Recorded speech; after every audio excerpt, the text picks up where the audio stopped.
Actually, hold up, boys. Let me see if I can actually find the video Bricky did on Kane's Wrath. I have to watch that.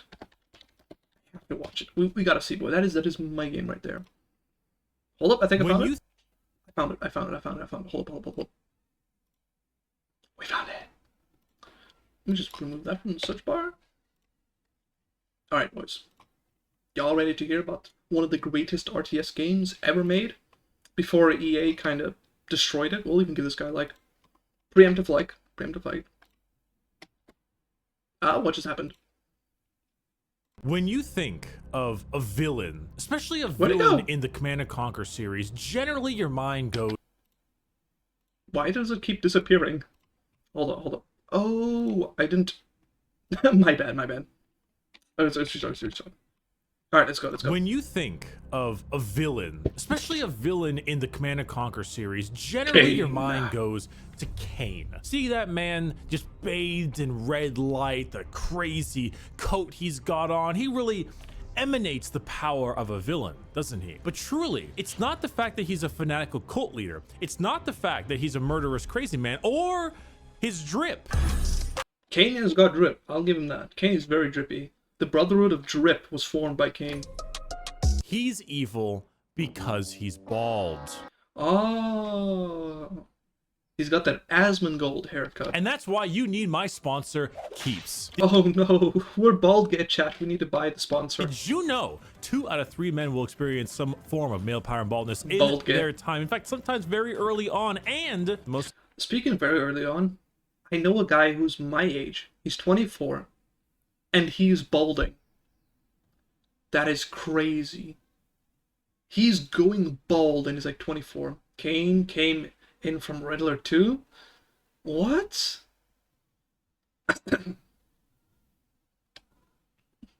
I'm so confused. I thought Kane came from Command and Conquer, the original game. What do you mean he came from Red Alert 2? The important thing to do is to make sure that you are preventative. And with Keeps, you can make sure that you do not become a villain like our boy Kane here, despite this fantastic drip. And I've sung the praise of Keeps pretty often because the company seemed great, the products seemed great, and the reviews were wonderful. And just about a month ago, I decided to take the plunge into it myself. I mean, I'm pretty happy with where my hair is at right now. But I noticed, there's a little bit here and there. Bit of balding. I'm like, hey, the point is preventative anyway, so here I am with it. It takes a few months to really settle in, but that's kind of the point. If nothing changes, then I'm doing it right. And I felt that considering how much I advertise this product, I should be definitely taking more of a chance to use it and not just rely on other reviews. So with that being said, you can go down in the description and go to keeps.com/Bricky to get 50% off your first order. Once again, it is in the description, keeps.com. Does anyone have any up-to-date images of Bricky? I want to see if he's gone bolder after trying this product. /Bricky. Do not be like Kane. He's a very bad man. And with that being said, thank you for sponsoring this video. And let's talk about Zone Raiders. Hello, everyone. Oh, I thought he was going to show the full artwork. Damn. We got baited. My name is Bricky, currently experiencing crippling insomnia from hearing Missile Squad ready for combat in my every waking nightmares. Listen, strategy games, they're hard. They're hard from both a technical and big brain point of view. Having a good APM while micromanaging units, buildings, production queues, and whatever the hell your opponent is doing, it takes a lot of skill. And you know who always has had a skill issue? This guy. And my chat, apparently. Bricky have skill issue. Hard thing make Bricky scared. Bricky allergic to hard thing. You go near hard thing and you go... But for some reason, my parents thought it was a good idea to buy me StarCraft Brood War when I was a really young kid, and god damn it, did I have a good time with it. So young RTS player Bricky decided to keep that train rolling, jumped onto the Command and Conquer series with Command and Conquer 3, and fell in love. And from there, I mean, StarCraft is a very popular RTS game, arguably the most popular RTS game out there, but it is not my favorite. That title goes to Command and Conquer 3, Kane's Wrath. Based. Kane's Wrath is just a gem. It is graduated from the goat straight to moose. Command and Conquer 3, oh my god, what a game. Made with so much love, so much care, so much He was in Red Alert 1. He was not in Command and Conquer Red Alert 2. polish when fun was at the forefront, and it was made by EA, so sales figures were there, but the fun. And I mean, you know me. Well, okay, maybe some of you don't know me. For those who don't know me, hi, I'm Bricky. I make video. But besides that, you know, I just jump around from topics. I just bounce around talking about where the hell I want to talk about. So I felt like talking about Command and Conquer 3 Kane's Wrath because it's a goddamn amazing RTS game. Okay, fuck you. I wish there was a way to know you're in the good old days before you've actually left them. So Command and Conquer 3 is a long-running RTS series, or was long-running. Fuck you. Damn you.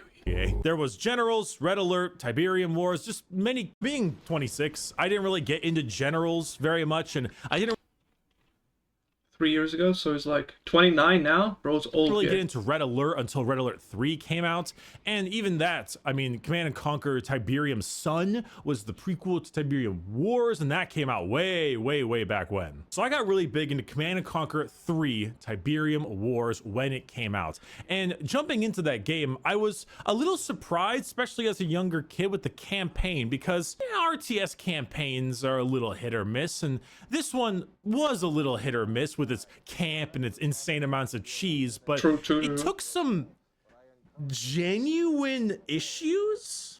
What are you doing? He's defenseless! He's the enemy! Okay, so for starters, all of the actual like live action acting and stuff for all It's all, other than Kane, it's all pretty poor. But Red Alert 3 fixed that. all these games are border between being somewhat decent to being passable to being absolute crap. It just depended on what mission you were on. The script was all over the place. The sets were funny, you know, but at the same time, there was so much charm to it that it was acceptable.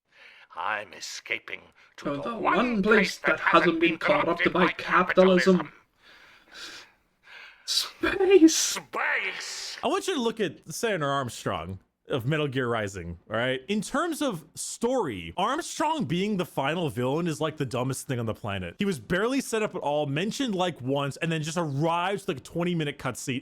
It's honestly pretty awful writing, but it's so fucking funny and charming that you don't give a shit, because it's Nano Machine Man. I kind of get that feeling a little bit, except the game deals with some pretty specific and highly political issues. Okay, I'm getting ahead of myself. Tiberium Wars is a sequel to Tiberium Sun that came out in the 1990s. The third game follows the third Tiberium War. Tiberium is a mysterious alien substance that crash landed on Earth. This was sometime in the 1990s, and it began terraforming the landscape. It would constantly mutate the local flora and fauna, and overall just spread pretty rapidly, and it was generally dangerous and toxic to humans.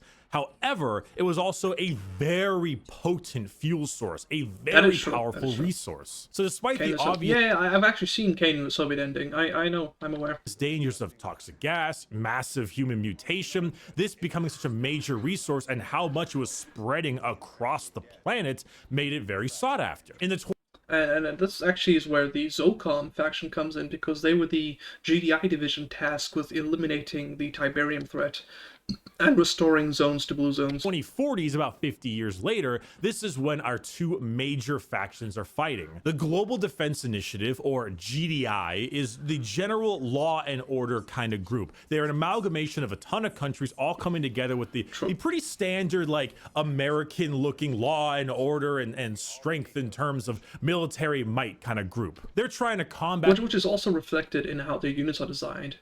Slower, but higher hit point, higher damage, higher costing, high-tech units. At the spread of the crystals and generally protect everybody and keep everyone all huddled together in these nice safe zones. And they're fighting the Brotherhood of Nod. The Brotherhood of Nod believe that the crystals are serving as humanity's next evolution, that the use and mutation, etc. of Tiberium is what will bring people up into, I don't know, some kind of like massive new livelihood. You know how that kind of people go. When they're led by their very smooth leader, Kane. The world is...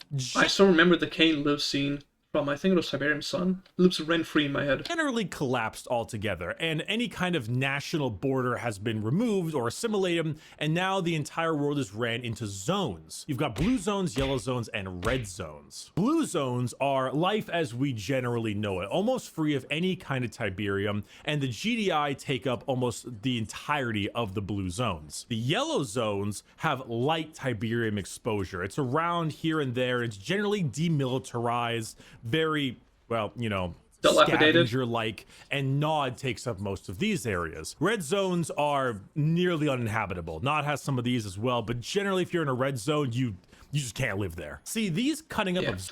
also with the zones, it also reflects in the maps that are created for skirmish and PvP, where you would have different maps that are essentially in different zones, and they would reflect that style, which is also pretty cool.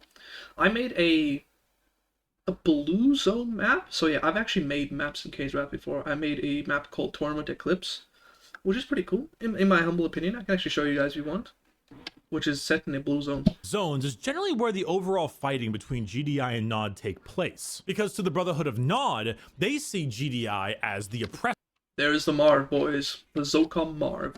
They have gone out Big and tonk. taken all of the habitable Uber blue tonk. zones, all of the areas that are the safest, and they have shoved everyone else out. GDI are forcing the impoverished and the unworthy out of the safe zones into the scavenger wastelands. This generally creates anger and animosity to the people pushed out by GDI and have them go directly to the direct opposition, the fanatical terrorist group Brotherhood of Nod. Because when you and your family have been pushed out of a safe zone to scavenge makes for sense. yourself, joining a By the way, guys, I'm actually a Nod main. Just saying. fanatical group to Well, specifically the Black Hand sub-faction, but yes. tear down the oppressors is not that far from an understandable course of action. Oh yeah, there's also the Skrin too. Is That's it like the bugs? Tiberium aliens. They just kind of show up at the end. I mean, they have their own lore and stuff, but honestly, it's not as interesting to me. They're really cool looking, but they're just That is like, true. hey, here's your third faction. You know, I don't think I've ever seen a similar style to the screen. They're really nice. looking back at it, it's really nice when a game genuinely has a political theme going on with it. And I mean like real politics. Not,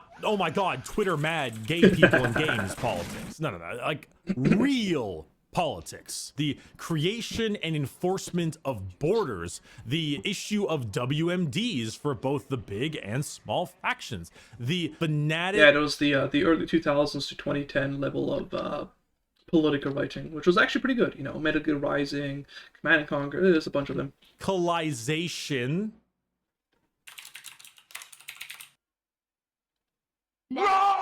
of people forced out by a government they believe don't care about them, and the horrible things people will do to that government and its citizens in response. And despite the fact that this game is made by EA, there's some balls to that. Now, this campaign still has its very goofy moments and still very campy at times, but the actual thing, the actual entire scale of a political war, is really fascinating, which creates the foundation for this gameplay. And boy, He's right though. The gameplay, phenomenal.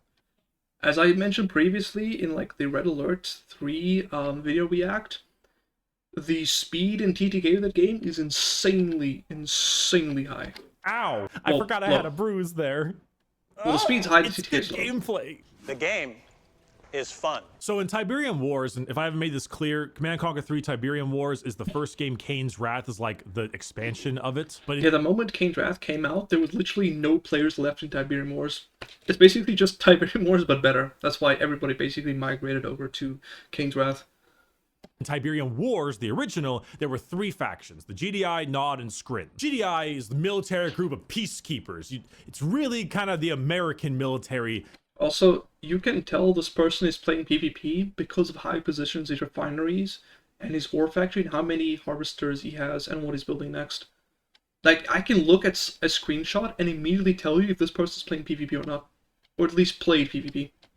The reason why they split the refineries is because the Nod Catalyst power basically one-shots refineries, which is a massive boon, or bane, I suppose you could say, to anyone's economy. And you'd always have, per field, usually, 2 refineries and like 5 or 6 harvesters. Maybe 4 at bare minimum if you're going for an early game strat.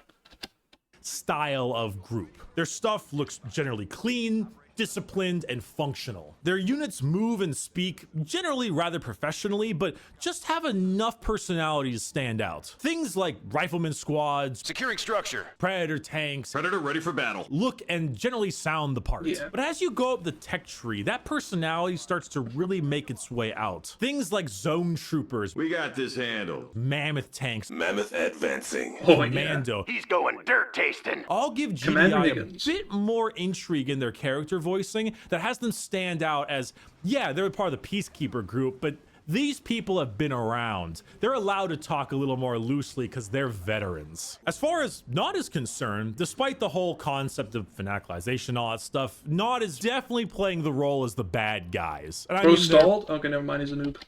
They're terrorists, so it's fair, but their voice lines really show it. Nod is a militant force, and they act like it. Their buildings are a bit more looming. Their presence is a lot more sinister. The way things are curved and sometimes spiked, or like even things like their airfield doesn't look like a normal airfield. It's like a giant spire in the sky. Their voice true. acting is impeccable, though. Honestly, Nod might be some of the best voice acting in an art.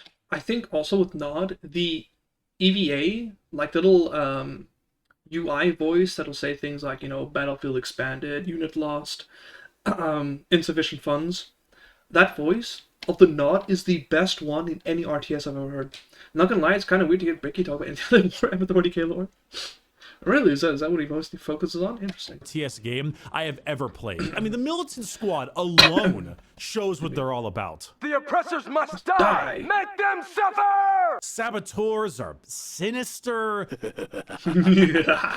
Attack bikes are just total masochists. Let's go for a hunt! Kill them all! Things like flame tanks have this grueling, brooding nature to them. Cleansing fire. Hell, just that way a flame tank says their own name. Flame tank. Just that venomous delivery is just, oh, It this is also beautiful. moves with their tactics and weaponry. You know, GDI feels like it has a pretty Ooh, standard way of doing its fighting. You've got air support, you've got tanks and infantry, all that kind of stuff. Bro, what is this AI right here? That's AI refineries right there. Nod is a little more mischievous. They are use what's Yeah, it looks like someone who's seen PvP play gameplay is actually playing versus AI. at their what it disposal. looks like right Instead here. of machine guns and tanks, they have lasers and Tiberium upgraded missiles and flamethrowers. They have a unit called the Reckoner, which is like a suicide truck where you just run it into your opponent's base, you plant it down, it becomes really tanky, and then everything inside just generally burns things to death. Normally it's with flamethrower guys. The flame tank is a tank with flamethrowers. Their big, scary top-level vehicle is called the Avatar. And Yeah, remember when I was talking about the Avatar? This is the unit that benefits the most from being heroic. Now, generally, from the tier 3 main battle, like, tank equivalents, quote-unquote, with GDI, you got the Mammoth tank, Skrin, you got the Tripod, Nod, you got the Avatars. The Avatars are the worst of the three, very low DPS for their cost. They're very, very bad in terms of efficiency. But when it becomes heroic, it far outstrips any other unit in just pure DPS. It actually has more DPS than the epic units. That's how crazy powerful they become. and that thing will kill your other vehicles to gain upgrades. Just rip it up and place something on its shoulder. Oh god, of course. How could I not forget the literal suicide bomber unit you can build called the Fanatic? Allahu Akbar!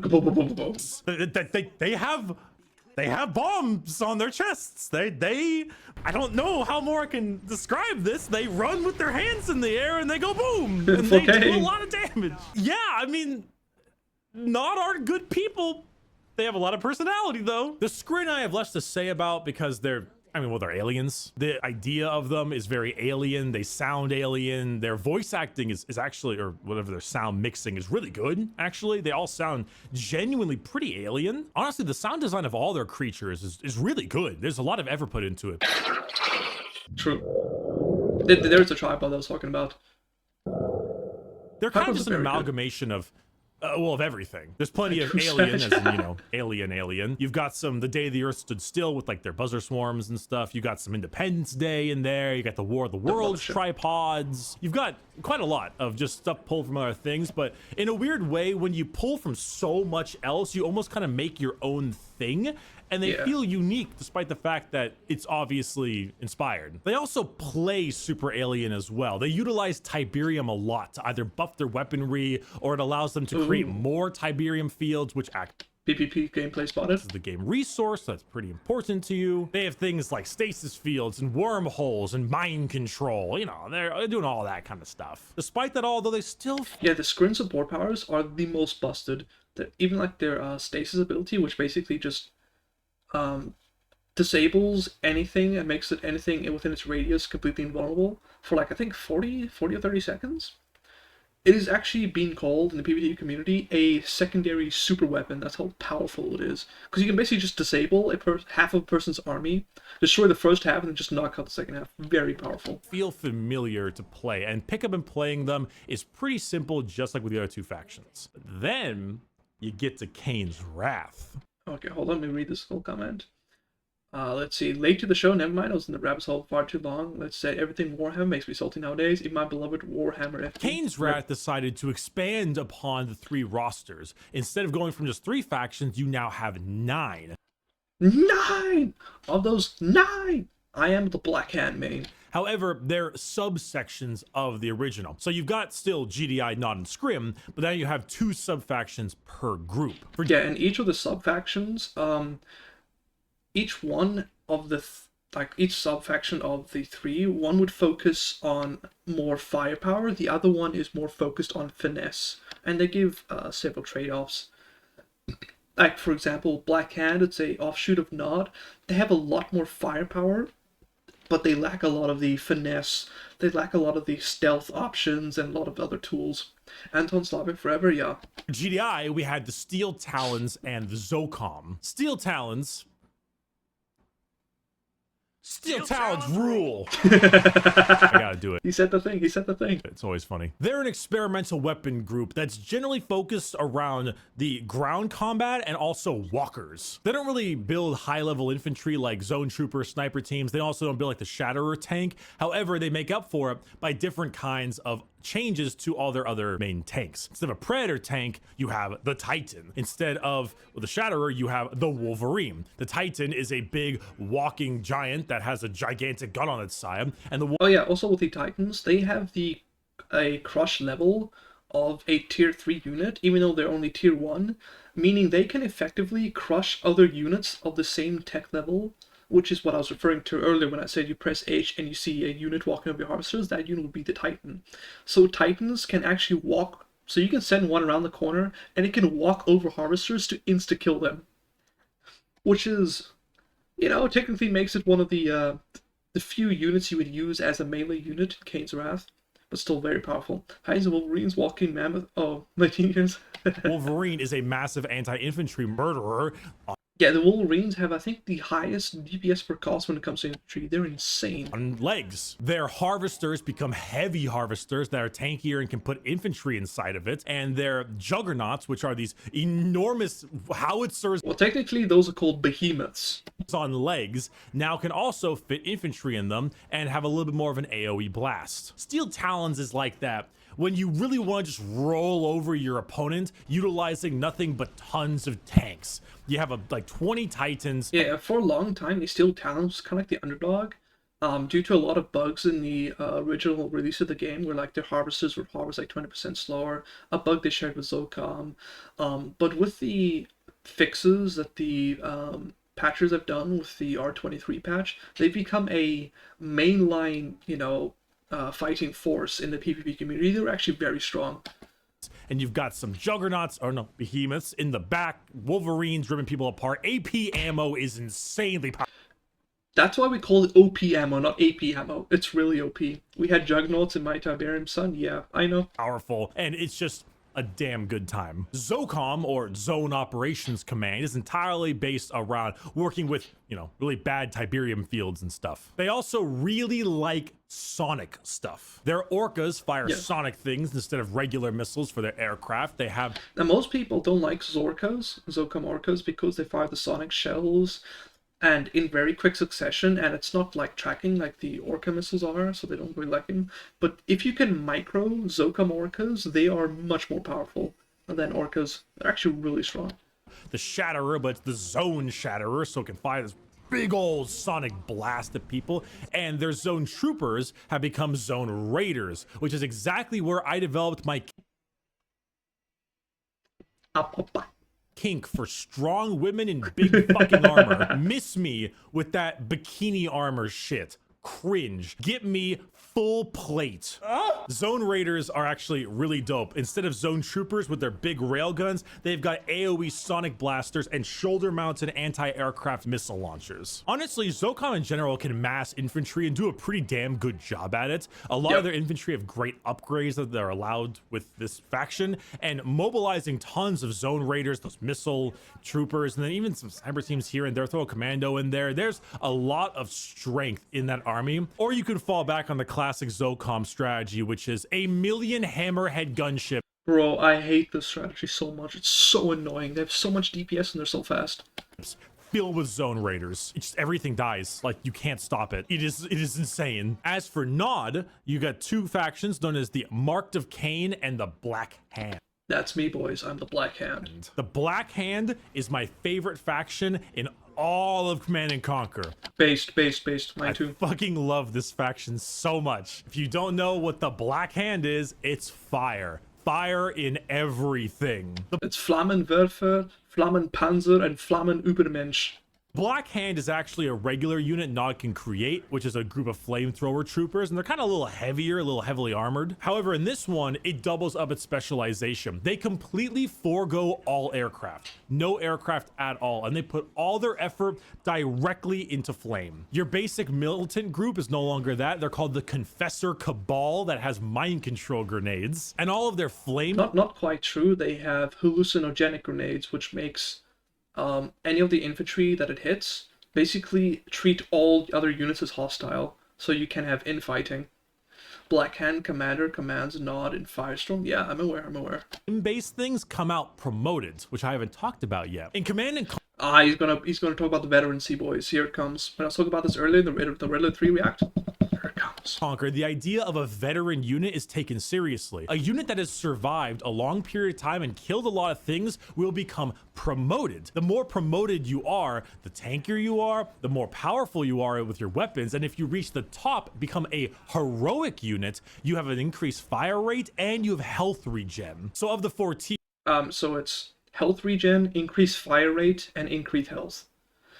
And increased damage. Here's regular, promotion 1, 2, and top heroic. Coming out of promotion 1 naturally is pretty good. Not only that, but you can have an upgrade that adds a Black Hand flamethrower guy to every infantry squad you make. You just want some regular confessors with their guns, there's a flamethrower guy in there. Missile launchers, there's a flamethrower guy in there. There's a flamethrower guy everywhere. Nostalgia Strike? You enjoy that Nostalgia purifying flame. Do you know the power and the fun of taking 2 flame tanks with blue flame, bringing it into the backline of your opponent's base, and watching as it instantly melts every building they've ever had? Hell, their giant walker, the Avatar, it's called the Purifier now. Laser gun, sure. Mounted flamethrower on every single one of them. Oh, you know it. They even have Commandos, which we'll talk about. Okay, just speaking of the blue flame, have you guys ever played an RTS game where like you've got your construction yard or like your main town center, your main building that has like 20,000 HP that's super tanky? Imagine that structure versus a blue flame tank. It would last approximately 2 seconds.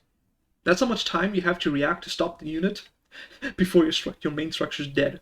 That's how strong blue flames are. About in a moment, but they can make 2 of them, and they both come out at full heroic rank, max rank. Yeah. Oh yeah. Black Hand is fun. You can literally amass It an was fun. entire group of infantry, and you don't even need to tech for anti-infantry. Why tech for it? Everyone has a flamethrower. You already have it. Just mow them over in a wash of blue, purifying flame. I mean, He knows what's up, boys. The purifying flames. And ironically, that is basically the Black Hand strategy. You just amass 1,000,000 rockets and then just Q move. Just A move on like aggressive stance at your enemy's base, watch it die. come on, I play Sisters of Battle in Warhammer. Is it any surprise I like this? The Marked of Kane, however, bit weirder. They're a little bit more on the cybernetic side of things. We're talking cyborgs. Regular militant squads are in fact turned into something known as the Awakened. In fact, if you have a bunch of militant squads dying, you could actually have them rise up again from the dead as these Awakened squads. But you can only do that as a Nod faction, not as Marked of Kane. They have Tiberium Troopers, which are a variant of the Flamethrower Black Hand, but they fire liquid Tiberium. Oh yeah, Tiberium Troopers actually beat the Black Hand squads by far. They're very cost-effective versus infantry. Instead, that's a war crime. They've got tons of EMPs to go around everywhere, and they can upgrade a lot of their laser weaponry with a higher... If I'm not mistaken, Marked of Kane is like the second strongest faction to all of Kane's Wrath. Very strong. blue tier laser, which on Venom aircraft is... Oh my god. Spamming blue laser Venom aircraft is a strategy I've done quite often. I mean... PvP players use it as well. It actually, like, the Nod faction has red lasers on their Venoms, but the blue, quote-unquote, lasers, it's more like white, but blue, whatever, of the Marked of Kane ones actually have, like, 30% more DPS than the Nod red laser ones. So in a Venom v Venom fight, Mock claps cheeks against Nod. They're Tiberium-loving techno-fetishists for Nod. It completely parses. Finally, with Skrin, we have Reaper 17 and Traveler 59. This is the very Unga Bunga just press Q move faction. This is the strongest faction in all of Kane's Wrath. It is unbelievably powerful. And it's probably like the only faction that actually scales with APM past like 150. Hard to use, but just so strong. It's probably been nerfed the most out of any faction ever, and it's still number one. Reaper 17 goes hard into Tiberium. They mutilate themselves and they screw around with their bodies to add more Tiberium upgrades whenever they can. It's all about increasing the amount of Tiberium and having a really strong ground force that just rolls over people. Reaper 17 is a great steamroll faction because they forego their... They're basically the Reaper of Skrin as Steel Talons is to like GDI. Aircraft. And let me tell you, Skrin aircraft are pretty freaking good. So foregoing the aircraft, you better have something good to make up for it. And they absolutely do. They even have giant green tripods. They have this fancy unit called the Ravager. They're a good time. I like Reaper 17 quite a bit. Traveler 59 is a little bit more weird, a little more experimental. They go harder into the aircraft. They have their little Storm Riders, which are these tiny harassment guys that AI detected. are pretty good. But then you've also got their Devastator warships, which are insanely long-range artillery platforms. And then you've got your planetary assault carriers, which are... It's a gigantic carrier, and enough of those will kill anything and everything. That is true. They also Skrin Air is very like strong. their mind control. They And this is why Traveler is so OP, bros. can make things called cultists, which are just dudes with giant things on their head, and they can mind control enemy units. And it's a little bullshit, not gonna lie. They have to be in range to mind control, but they have unlimited range past that. They're mind control buildings. You can mind control your buddy's major construction yard and just sell it after That's a PvP strat. It's happened so many times before. It's really hard to stop. teleporting. They can be a little dumb. I don't know how strong Traveler 59 are. I'll tell you, they're number one in Kane's Wrath. Actually, OP. Even Bikrush owns like the quote-unquote best Command and Conquer player. He even says Traveler OP. In like the meta game, but you know, some things don't need to be good to be fucking annoying. That's Traveler 59. So with all these 9 factions, what does this give us? Well, it gives us an incredibly expansive and impressive RTS game with a ton of variety, but without ever feeling unfamiliar. See, despite all these sub factions, no one really operates that different from Noob detected. He didn't use the hotkeys. each other. It's just like specialization. You know, look at GDI. Their harvesters have little anti-infantry guns on their top. The Steel Talons ones are tankier that can put infantry in them, and the Zocom ones have missiles. But they're all still just harvesters. They still do the same thing. You place down a refinery, a harvester gathers Tiberium, and you get your money. Certain things like the Reaper 17 can help expand their Tiberium income and spike the growth of their areas, but they still gather it. All factions need power. All factions have power plants. But yeah, so like power is like the secondary resource of Kane's Wrath, where if you unload power, your stuff builds very, very slow, and your base defenses don't work, and your radar doesn't work, so... Which is a little bit different from the monetary resource, which is Tiberium, which is your main income source. But still something else to micromanage. Infantry units are built from the infantry building. Every faction has an infantry building. Like, this might sound obvious, but it's the fact that in a game with 9 factions, it's so easy to understand exactly what's going on. It's you very know intuitive. what the refineries look like. You know which stuff gives what. You know what power plants are. You know what's important. Sure, Black Hand might not be building any airfields because they don't have aircraft, but oh well, I don't need to build anti-aircraft. Good luck still, though. Flamethrowers, Lamau. In fact, I think the thing I love the most about Kane's Wrath more than any other RTS game is that it feels like you're microing your macro. That's basically probably one of the best descriptions of Kane's Wrath. really dumb sounding. That's so stupid. It's true, it's true. I need to explain this. Strategery. Okay, the game Strategery. feels more macro heavy than it does micro. If you don't know those terms, micro is the high APM, crazy, insane StarCraft player thing, right? Where they're moving Marines back, forth, and all their units are going tiny little things, you know, micro stuff. Macro is your overall game knowledge and like building of resources, tech trees, upgrades, expansions, things that don't involve tiny micro units. However, in StarCraft, a battle cruiser, you know, the biggest, most powerful unit in StarCraft, is built in 160 seconds, 2.5 minutes. A mammoth tank, the big, scary mammoth tank of the GDI, their highest level vehicle, takes 25 seconds to build.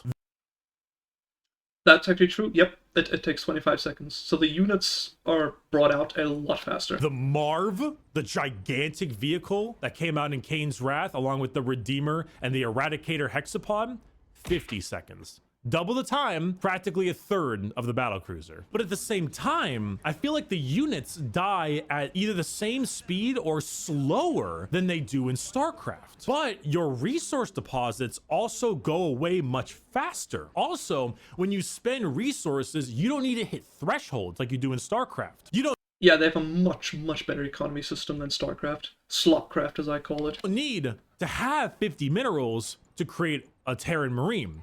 You just need to have anything in the queue.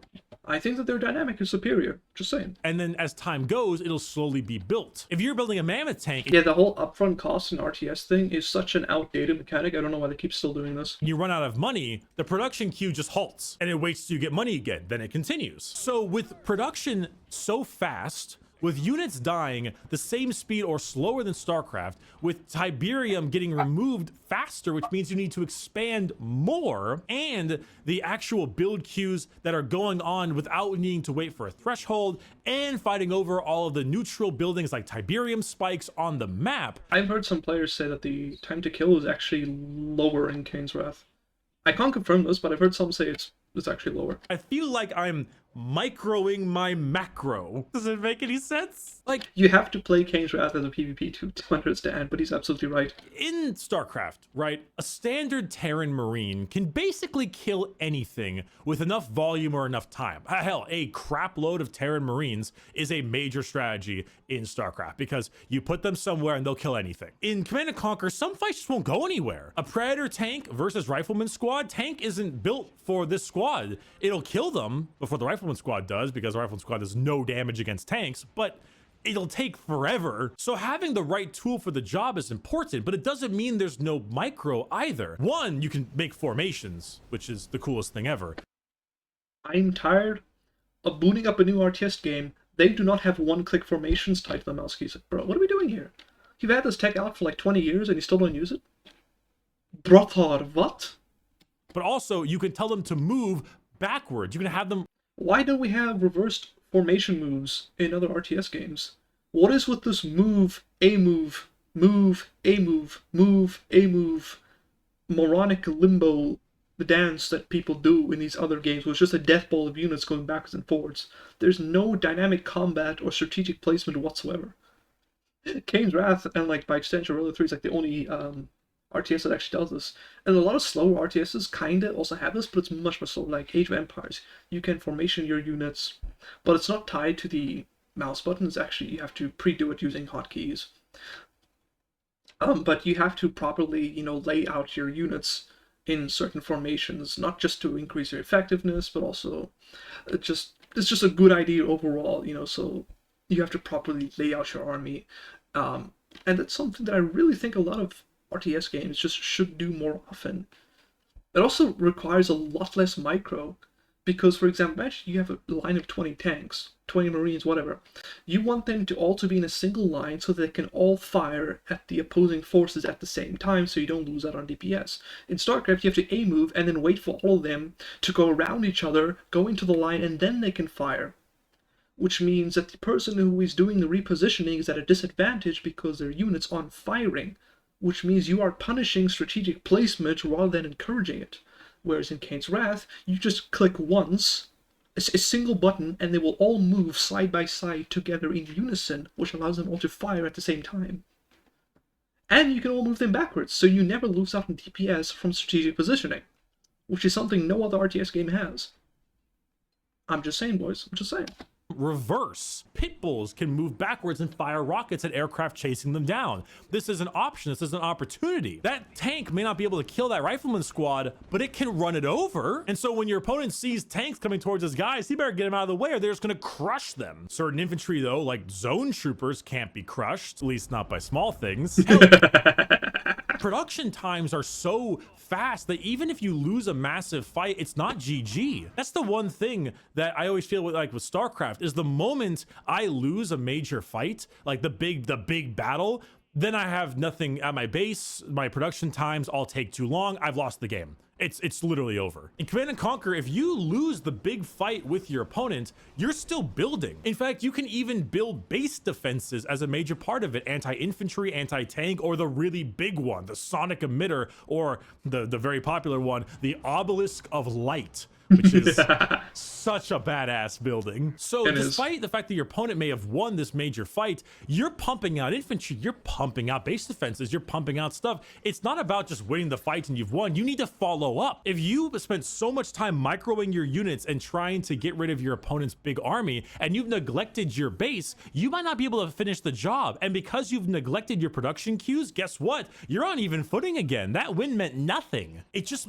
Yep, you have to micro your macro. Makes Maybe you guys understand feel it now. like it's never over until it's over. Resources don't completely deplete. They regrow over time, slowly, but they do it. Harassment techniques like killing harvesters is a popular option, but harvesters can always be rebuilt. Buildings that have been damaged can... Well, depending on how much you kill and at what point in the game. If you kill 2 harvesters like the first 50 seconds, it's GG. Your opponent's noob. Be repaired just by clicking a button, but it costs you money to repair things. Hell, the use of multiple strike avenues, I feel like is such an important part of Command and Conquer, because you can have your big force, right? Your infantry, your tanks, your walkers, all the big stuff, and you just move that force into your opponent, the big fighting force, you know, classic ground war. But why have just this big frontline force without some aircraft support? Hell, get some Firehawk gunships and send them around the corner to bomb some of their important buildings. Maybe like a power plant or something. You have to fight on multiple fronts in Kane's Wrath, without a question. If you're out of power, you don't get a mini-map. If you're out of power, your base defense is shut down. So now you've got this giant front force and then you've got aircraft. But what about more? What's some harassment techniques? Yeah. Don't kill their harvesters. You got this big battle in the front, micro some units in the back. Throw flame tanks in there to burn their refineries up. Send maybe even an engineer to steal one if you can get away with it. Bring in attack bikes, because attack bikes are so annoying, and use them to kill all their harvesters off. So even if they do win the fight, you've killed their economy. So now you've got big front force, aircraft harassment. Why not that cherry on this Sunday? bring in your commando. There's an Oh, everybody loves a good commando. Commandos really can make or break a game in Kane's Wrath. Especially the screen ones. The Prodigy from Traveler, you always make it because, as the saying goes, you carry Prodigy, Prodigy will carry you. An old saying, the deadliest weapon in the world is a Marine and his rifle. Commando is the embodiment of that saying. A commando is very small, not too squishy, but squishy enough, but he shreds infantry. He just mows them down at 1200 RPM and no infantry can stand a chance against him. But he can die pretty quickly to maybe some aircraft or something if he's out of position. That's why he's small. However, if he reaches a building, well, one commando Put it in a can surprise under destroy your an tree. entire base. Once he's in there, once he's in and sabotaging your stuff and planting his bombs, one commando can destroy your entire base and ruin everything for you. You want to know how long it takes to plant a bomb? Half a second. Half a second for any structure to go boom. Once you hear that beautiful and everything just explodes, then there's problems. The game will even tell you enemy commando detected to make it very clear that there's someone there. So frontline force, aircraft support, harvester harassment, and a commando in their back lines blowing their shit up. And you're telling me this isn't one of the best RTSs ever made. It's so much fucking fun. And then you have all the support powers on the side of your screen, things like anti-aircraft and orbital strikes, and you've got like Tiberium catalyst Very missiles dynamic and game. radar jammers, and you can spawn a mothership, and oh, let's not even forget to talk about the super weapons, ion cannons, nuclear missiles, a black hole, all this shit coming together in a crazy amount of You'd be surprised, they actually do make super weapons in PvP. Like, it's not a cheese thing that the casuals complain about that they want options to disable. It actually does. It's very rare, especially in 1v1, but it basically, in almost all team games in 3v3 above, it's made, and in some rare cases in 1v1, it's made. fun. Because it basically puts your opponent on a timer when their entire army is going to be blown up, so then they have to act. Awesome game, and EA decided to tear it to the ground and completely stop making any of this shit, and the RTS genre is dead. Red Alert 3, if I'm not mistaken, is not running wonderful on PC. I think it's got problems with matchmaking, or if there even is any. And then the game after Kane's Wrath, Command and Conquer 4, Tiberium Twilight. Oh man, this is And so it disappointing. fucking sucked. It was some of the worst RTSs I've ever played. It's not even RTS, it's like an RTT. It's just very bad. It was genuinely terrible. And I think this is like a good metric of the slow decline of EA's quality. Kane's Wrath right now, it works. You can play with people. It's in 30 FPS, unfortunately, which really sucks, but You can actually bump it up to 60 FPS using lots of scaling without any noticeable decline in quality. HD remake with 60 frames per second? Throw that thing on Yeah, PC again? that's never Just- brought up. EA, Just by the way, guys, Kane's Wrath also received a 4K remaster made by one guy, Master League, which is also just really beautiful. I know you're lazy. I know you guys want the lowest amount of effort possible. Just update that. I don't care. I want this back in the world so I can watch more tournaments and stuff. In fact, there's still some of that going on right now. There is a channel I've been watching Cybert. It has to be Cybert. a lot lately for this video. It's called Cybert. Yep, it's CNC Cybert. Caster. He casts pro Command and Conquer Kane's Wrath games as well as some Red Alert stuff, but the Kane's Wrath stuff is immaculate. It is so Wait, what? What? Wait, what happened to me? I have no idea what happened there. My model just like randomly buzzed out. My bad. entertaining to watch, and it's so exciting, and the thought that this could come back is just Model I glitch, know yeah, it my won't, bad. because of course it won't, and I'm just a guy. Oh my god, it's so entertaining. It's so good. It's so good to watch. I'll leave his channel in the description. Check it out. It's true. I think we should react to one of Cybert's costs. Like the next time he drops a Kane's Wrath video, we have to react to it, guys. It's so good. You made a flamboyant combata. Your model is wanted to come off the weapon. 9. Peak Command and Conquer content. So much love in this game. So much polish. So much care. put into it. I didn't even mention the 4X mode. There's a mode like Global Conquest where you have like a 4X elements and then you do the fight. Like it's just there. It's so good. I've made myself sad. Hopefully one day we'll make our way back. You know, it's actually possible to make a remake of this game. I think most of the assets, well, in terms of the 3D models, have actually been remade in Blender. So you could very much likely make a remake of the game. Till then, we gotta deal with We love you, mate. what's that mobile game they made? Oh god, Kane's Wrath. I think you need to buy Tiberium Wars first, and then buy the expansion if you want to play it on Steam. I actually don't, you don't need the Kane's Wrath. There's a fix you can install to make sure it runs by itself. I don't want people to buy it because, you know, EA, but it's such an... Most of the players, by the way, like if you look on Steam, it'll say like, Kane's Wrath players, 400, 500, whatever. Most of them actually played the Yo-Ho Jack Sparrow version. Enjoyable experience. Oh, it's so much fun. I'm torn. Cognitive dissonance is holding two opposing ideas. I could do that relatively easy, except with coding. So when it comes to the coding, we have a couple of modders and programmers in the Kane's Wrath community that would be not only able, but also willing to build this game when it comes to a coding standpoint. All the models that we don't have yet, I can recreate. Oh, excuse me. We also have the 4K textures in Master Leaf made that if the, units are made 1-to-1, we can just use that as the textures. So we would effectively have, as it stands, we basically have people that can program this or build it, either inside Unreal or from scratch. And I'm talking about this AAA slop Unreal stuff that has absolutely the worst optimization in the world. We're talking actual professionals here who know what they're doing, who can cut out all the bullshit, make the game run smoothly and take advantage of all the tools in the Unreal Engine. We also have all of the game assets, like pretty much pre-existing, and then we have people who are phenomenal map makers who are just dying to take advantage of the creative tools.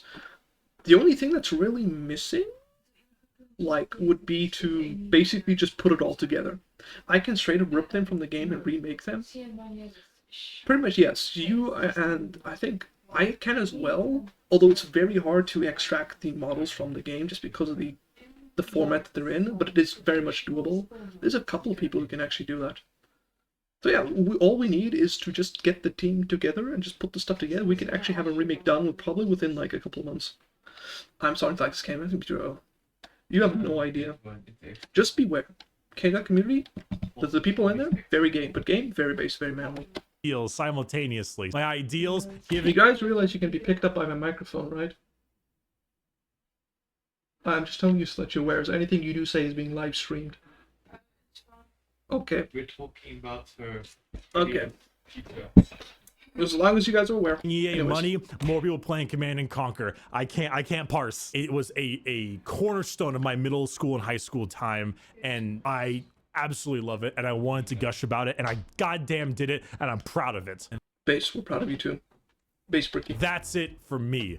Thank you so much for watching. Thank you to my beautiful patrons over at patreon.com/Bricky. You are immaculate people, really helping me out. Love seeing it. And let me read a couple of your questions now. I'm sure they're just going to be dumb. Are you from the Gunnery Decks? I'm just asking just to make sure. Okay, I like that one. Why is California the worst state? You really going to say this when liquid exists? If you ain't from the gas gang, you ain't packing heat, dog. What? I hate this fucking channel. Next video will be a Destiny Witch Queen. Very sold on Kane's Wrath Reality 3, bro. You have no idea. The game's an absolute peak cinema. Review. Stay tuned. Come on. Obviously, you're a skater.